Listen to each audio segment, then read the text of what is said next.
नमस्कार, आदाब। मैं शाइस्ता आप सभी का हार्दिक स्वागत करती हूँ अपने इस चैनल बात देश और बिहार की शाइस्ता के साथ। हमारे पर्यावरण के लिए सिर्फ हम ही महत्वपूर्ण नहीं है, बल्कि सभी जीव महत्वपूर्ण हैं। एक जीव का अस्तित्व दूसरे जीव के साथ भी जुड़ा हुआ है, ये हमें समझना होगा।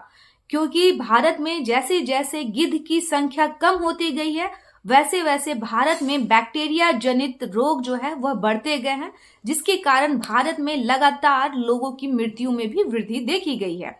आपको बता दें कि गिद्ध जो है वह मुर्दाखोर होते हैं और वह प्रकृति में मृत पशु पक्षियों को खाते हैं। इसके कारण खुले वातावरण में पड़े इन मृत जीवों की सफाई हो जाती है और उससे बैक्टीरिया जनित रोग नहीं फैलते। लेकिन भारत में 1990 का दौर बहुत निर्णायक रहा, क्योंकि उस समय भारत में लगभग 5 करोड़ गिद्ध थे। उस समय हुआ ये कि जो अन्य पशु हैं, खासकर गाय, भैंस, इन सबको डाइक्लोफेनॉक दवा दी जाने लगी। यह गैर स्टेरॉइड होता है जो कि दर्द निवारक के रूप में जानवरों को दिया जाता है। तो जब ऐसे पशुओं की मृत्यु हुई जिन्हें डाइक्लोफेनॉक दवाइयां दी गई थी, जब उन्हें गिद्धों ने खाया तो उनकी मृत्यु होने लगी। कारण यह था कि गिद्धों का उसके कारण किडनी फेलियर हो गया। तो भारत में लगातार गिद्धों की संख्या में कमी आते गई। वर्ष 2000 से 2005 के दौरान अमेरिकन इकोनॉमिक एसोसिएशन सर्वे ने पाया कि भारत में जो लोगों की मृत्यु हो रही थी, इस दौरान लगभग 5 लाख मृत्यु ज्यादा हुई थी। कारण यह था कि गिद्धों की संख्या कम हो गई थी।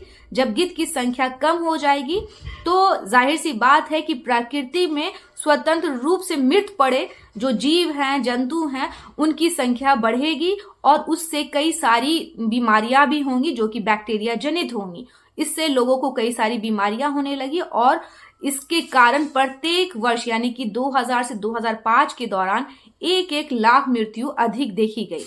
तो अभी अमेरिकन इकोनॉमिक सर्वे एसोसिएशन ने पाया है कि भारत में गिद्धों की संख्या कम होने से भारत में जो मानव मृत्यु दर है उसमें 5 लाख ज्यादा मृत्यु देखने को मिले।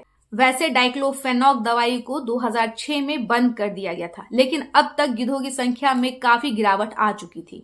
अभी फिलहाल तो सरकार इन्हें संरक्षित करने का प्रयास कर रही है, लेकिन भारत में 1990 के दौरान जितनी गिद्धों की संख्या थी उसके हिसाब से अभी भी गिद्धों की संख्या नाकाफी है। यही कारण है कि भारत में बैक्टीरिया जनित रोग लगातार फैलते जा रहे हैं और इसके कारण लगातार मानव को बैक्टीरिया जनित संक्रमित बीमारियां भी बढ़ती जा रही हैं। अगर एक जीव के अस्तित्व पर संकट आता है तो वो दूसरे जीव के लिए भी भारी नुकसानदेह साबित हो सकता है। आप इसी तरह की नॉलेजेबल इंफॉर्मेशन के लिए मेरे चैनल से जुड़े रहें। बात देश और बिहार की शाइस्ता के साथ। आपको कैसी लगी ये बात मुझे जरूर बताएं। कमेंट करें, लाइक करें, शेयर करें। धन्यवाद।